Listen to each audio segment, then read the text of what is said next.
여러분 안녕하세요. 오늘은 지난번에 언급한 것처럼 저희 프로그램 제작진 소개를 간단히 하려고 합니다. 이분은 저희 프로그램을 기획하신 선배님이시고요. 정말 많은 다큐멘터리를 제작해 오신 분입니다. 그리고 바퀴벌레에 대한 애정이 남다르십니다. 한지원 작가님, 30년 넘게 방송 일을 해오셨고 대학에서 강의도 하시는 베테랑이십니다. 덩치는 산만한데 마음은 여린 안준영 조연출. 저희 촬영 감독님입니다. 항상 여러가지 아이디어를 주고 계시는데요. 저희 선배님하고는 영혼의 단짝이세요. 마지막으로 힘든 상황이 와도 묵묵히 자기 일을 해내는 든든한 장필선 부사수입니다. 저희는 촬영 때문에 전국 이곳저곳을 다니는데요. 오늘은 경상북도 의성에 왔습니다. 이곳엔 말벌을 전문적으로 연구하시는 박사님이 계십니다. 그런데 박사님 연구하시는 곳이 내비에도 안 나오는 깊은 산속이더라고요. 안녕하세요, 박사님. 바로 이분이 말벌만 30년 가까이 연구하신 최문보 박사님입니다. 근처 마을에서 장수말벌 둥지가 발견됐는데 그걸 제거해달라는 요청이 들어왔다고 해서 저희가 박사님을 따라서 그 과정을 촬영하기로 했습니다. 그런데 장수말벌은 무서운 독을 가지고 있기 때문에 한 번에 많이 쏘이거나 알레르기가 있으면 사람이 죽을 수도 있어요. 그래서 매우 조심해야 합니다. 자기랑 나랑 그럼 고건 몇 프로 가자고. 네네네, 알겠습니다. 우리 셋이 들어가고 1분 시간. 이때 자신있게 대답은 했지만 사실은 좀 무서웠어요. 준영은 저쪽 길 건너 있지. 우리 아까 관찰했던데. 예예. 거기 서가지고 지나가는 사람들 벌 확 올라올 때 도로 쪽까지 나오니까 지나가는 사람들 차 조심하고. 예, 알겠습니다. 자기도 옷은 입어. 네. 옷은 다 입고. 오, 좋아요. 잘 나와요. 멋있으십니다. 들어봐야 59 말고 그게 이거 들어가지. 감독님, 이 파인더는 그냥 모니터 연결해서. 사실 감독님하고 선배님은 장수말벌 촬영이 처음이 아닌데요. 22년 전에도 장수말벌을 주제로 프로그램을 제작하셨다고 합니다. 장수 말벌을 보려면 바짝 긴장해야 합니다. 주로 땅속이나 고목 아래 집이 있어 얼굴이라도 한번 보려면 거쳐야 할 작업도 많습니다.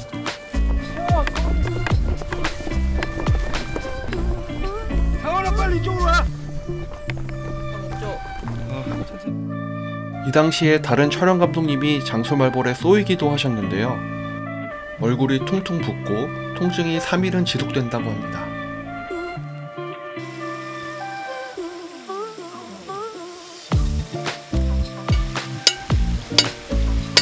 곡괭이로 땅에 진동을 주자 장수말벌들이 둥지에서 하나둘씩 나왔습니다.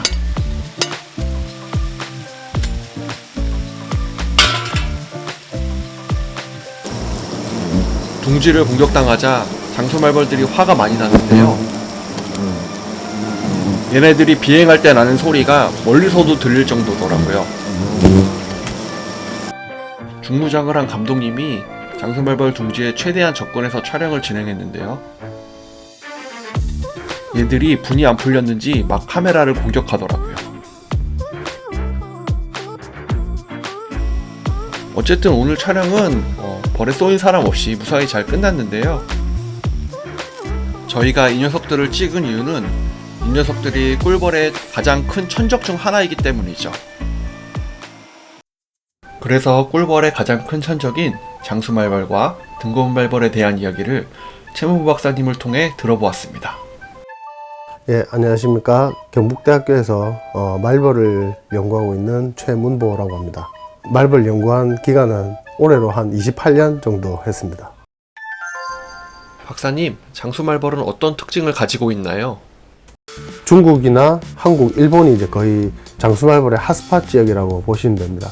전 세계에서 가장 큰 말벌들입니다. 공격성도 강하고 그렇기 때문에 이제 가장 위험한 곤충이라고 보시면 되고, 작게는 한 100에서 한 200~300마리, 많게는 한 500마리. 그 다음에 대부분 장수말벌의 집은 땅속에 있습니다. 일본 기록에 따르면 8km까지도 비행을 한다는 기록도 있습니다. 그만큼 이제 비행 활동 반경이 굉장히 넓고요. 선호하는 먹이는 실제로 덩치가 큰 곤충들을 주로 많이 먹습니다. 그래서 풍뎅이라든지 하늘소라든지 이런 덩치가 커서 안에 근육이 많은 뭐 큰 메뚜기라든지 그런 것들을 주로 많이 먹습니다. 그런데 장수말벌은 왜 꿀벌을 공격하나요? 꿀벌 자체가 또 집단으로 사는 사회성 곤충이지 않습니까? 그러니까 총량을 따졌을 때 굉장히 많은 단백질을 가지고 있고 그러다 보니까 꿀벌을 이제 잡아가는데, 장수말벌은 장수말벌대로의 이제 사냥 특성이 있습니다. 초창기에 한두 마리가 와서 정찰을 한 다음에 그래서 타겟이 되는 곳에다가 페로몬을 묻혀놓고 이제 돌아갑니다. 걔들은 돌아갔다가 집단으로 만약 한 10여 마리가 날라왔다 그러면 그 벌통이 다 죽을 때까지 한 2만 마리가 적어도 한 30분 정도의 몰살을 다 시켜버립니다. 그렇기 때문에 피해가 굉장히 크고요. 그래서 다 죽이고 난 다음에 실제로 말벌들은 주로 애벌레를 다 뽑아갑니다. 먹기 편한. 그래서 자기 새끼들한테 먹이를 주고, 그 다음에 벌통 안에 꿀이 굉장히 많습니다. 그러니까 이 당분이 탄수화물로 에너지를 낼 수 있는, 그렇기 때문에 말벌들은 그것들을 먹기 위해서, 그러니까 성충의 먹이로서 꿀을 먹고, 그 다음에 자기들 유충의 먹이로서 꿀벌이나 꿀벌 유충을 사냥을 해서 가서 먹이기 때문에 자기들이 필요한 모든 것이 한 곳에 모여 있는 것이 꿀벌통이기 때문에 양봉장에 많이 날라오는 겁니다. 그런데 이런 장수말벌이 미국에서도 발생했다는 이야기가 있던데요. 장수말벌이 출현을 하면서 이제 미국에서도 뭐 살인 말벌이다, 전 세계에서 가장 큰 말벌이 들어왔기 때문에 이제 미국이 한번 발칵 뒤집어 졌었습니다. 그래서 어떻게 얘들이 유입이 되어 들어왔을까? 무역선에 의해 가지고 이제 옮겨졌다가 그래서 이제 유입이 되는 경우인데, 추적을 해보니 그게 한국에서 들어간 말벌이라고 해서 이제 또 보도도 나오고 이렇게 했었는데, 어쨌거나 어느 정도 방제를 성공을 했고 지금 한 2년간은 더 이상 그 장수말벌이 지금 포획이 안 되고 있지만 지금 계속 연구를 진행을 하고 있는 그런 상황입니다. 또 다른 꿀벌의 천적이자 생태계 교란종인 등검문 말벌이 양봉업계에서 골칫거리라고 하던데요. 등검문 말벌은 어떤 벌인가요? 이제 아열대 지역, 중국 남부나 동남아 지역에서 주로 이제 서식하는 말벌들입니다. 근데 2003년에 우연찮게 제가 이제 처음 부산에서 발견을 하면서 이제 기록이 되고, 그 이후에 점차 확산이 되어 가지고 2018년도 정도에 이제 국내 대부분 지역에 말벌들이 다 퍼진 것으로 제가 보고 있습니다. 근데 등검 말벌 같은 경우는 벌집이 클 때는 2,500마리, 3,000마리까지 올라가게 됩니다. 1년 전체로 따졌을 때는 등검 말벌집 하나에서 1년에 15,000에서 18,000마리가 발생을 하게 됩니다. 허니비 킬러거든요. 전 세계에서 가장 꿀벌을 공격을 많이 하고 피해를 많이 입히는 게 바로 등검 말벌입니다. 매사장처럼 이렇게 중간에서 낚아채는 그 사냥 방법을 하기 때문에 토착화된 곤충들의 다양성을 떨어뜨릴 수가 있고, 그 다음에 이제 사람한테 굉장히 위험한데, 도시 지역에 가로수에 벌집이 엄청나게 많이 달려 있습니다. 그렇기 때문에 뭐 가지치기를 하다가 벌집을 건드려 가지고 쏘이는 그런 사례들도 계속 발생을 하고 있기 때문에 다양한 피해를 가진 게 바로 등검 말벌이라고 보시면 됩니다. 만약에 말벌집을 발견하면 어떻게 하는 게 좋을까요? 이 말벌집이 이제 발견이 되면 대부분 쉽게 제거될 수 있을 거라 생각을 해서 많은 분들이 자기가 직접 제거를 하는 경우가 굉장히 많았습니다. 살충제를 친다든지 아니면 뭐 불로 태워버린다든지. 근데 이 사회성 말벌들은 이 방어 기적이 굉장히 발달이 되어 있기 때문에 그러다가 집단으로 공격을 받아가지고 벌쏘임 사고로 인해 가지고 부상을 당하거나 이제 사망하는 경우도 많이 나타나는데, 벌 전문 제거 하시는 분들한테 요청을 하시든지 아니면은 소방서에 연락을 하셔가지고 안전하게 제거를 하셔야지, 직접 제거를 하시면 굉장히 위험해질 수 있다고 보시면 됩니다. 말벌에 쏘이지 않으려면 어떻게 하는 게 좋을까요? 벌초를 하다가 이제 그 진동이라든지 이런 걸로 인해 가지고 벌이 위협을 느끼면 이제 집단으로 나와서 공격을 하게 되는데, 그래서 그런 거를 막기 위해서는 보통 우리 벌초 시즌 되면은 말벌들이 제일 많은 시기입니다.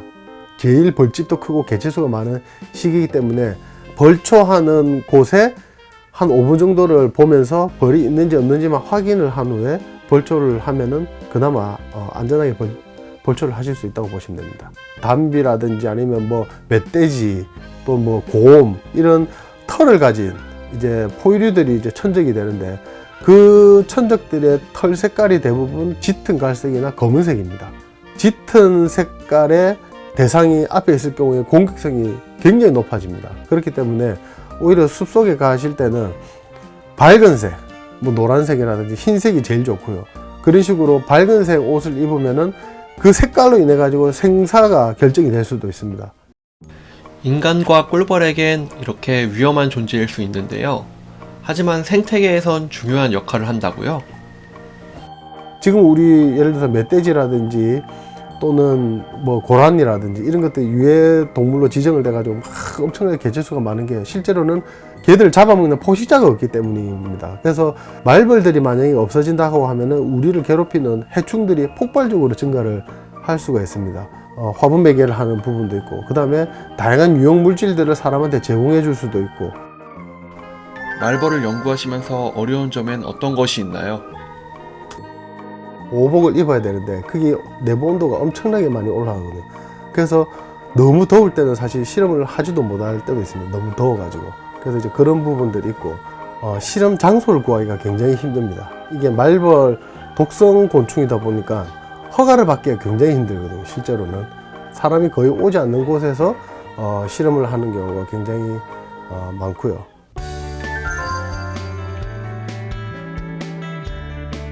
방제 효율을 높이는데 가장 중점적인 연구를 지금 하고 있고요. 말벌로부터 추출되는 여러 가지 물질들, 지금 이미 전 세계에 말벌 독이라든지 추출물의 효능이라든지 이런 것들은 수백 수천 편의 논문을 이래가지고 많이 밝혀져 있습니다.